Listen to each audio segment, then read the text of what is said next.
Accident के बाद नाक टेढ़ी हो गई, क्या राइनोप्लास्टी एक ऑप्शन है? यस दोस्तों, बात करते हैं वीडियो में, बट वीडियो में आगे बढ़ने से पहले देखिए बेल आइकन को प्रेस करना एंड यूट्यूब चैनल को सब्सक्राइब करना ना भूलें। दोस्तों बहुत बार क्या है, रोड ट्रैफिक एक्सीडेंट में फॉल फ्रॉम हाइट, बेड से बच्चा गिर जाता है एंड कई बार ऐसी सिचुएशन होती है कि नाक की हड्डी टेढ़ी हो गई। सवाल आता है कि क्या मेरे को अब राइनोप्लास्टी ही करानी चाहिए,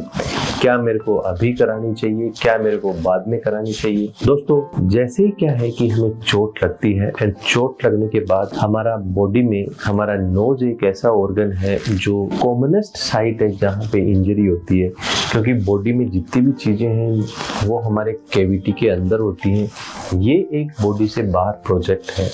सो सपोज नोज के ऊपर ट्रॉमा हो गया एंड ट्रॉमा होते ही नाक टेढ़ी हो गई। दोस्तों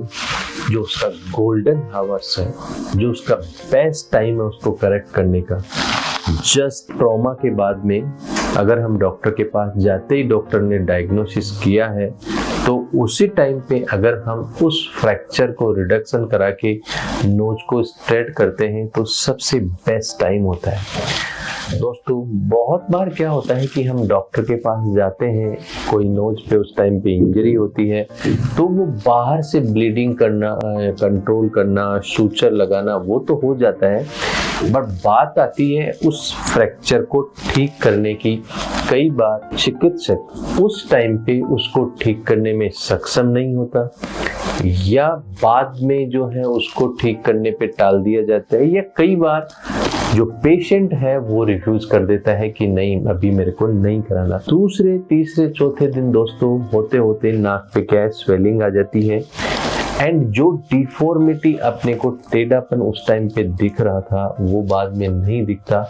एंड धीरे धीरे पेशेंट की भी जो लापरवाही होती है एंड हो सकता है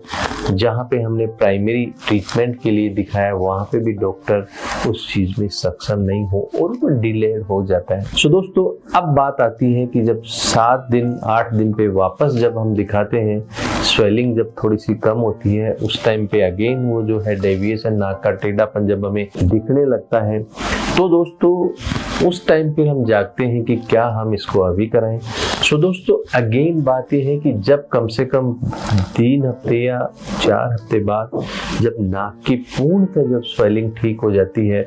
जब फिर उसको वापस आप रिडक्शन करा सकते हो। बाकी जितना हम उसको डिले करेंगे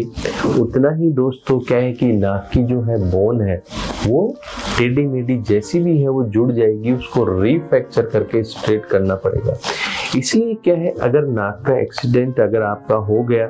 तो या तो उसको हाथों हाथ रिडक्शन कराओ या फिर जैसे 6 महीने, साल भर, 2 साल, तो उसके बाद में फिर आपको कंप्लीट क्या है राइनोप्लास्टी सर्जरी के माध्यम से उसका जो ब्लॉकेज है और उसका जो आपका लुक के रिगार्डिंग जो प्रॉब्लम है उसको ठीक किया जाता है। सो ऐसा नहीं है कि एक्सीडेंट के बाद में राइनोप्लास्टी सर्जरी से ही ठीक हो सकता है।